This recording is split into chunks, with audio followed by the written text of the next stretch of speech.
1 square 2 square 2 square சொல்லுங்க 2 square 3 square 4 square 5 square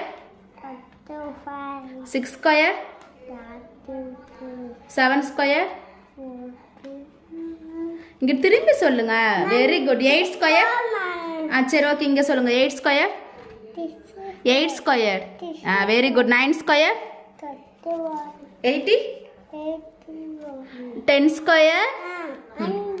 very good 11 square எப்படி சொல்லணும் ஃபுல்லா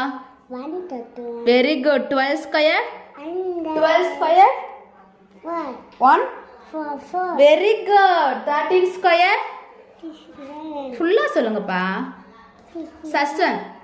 13 வெரி குட் 14 square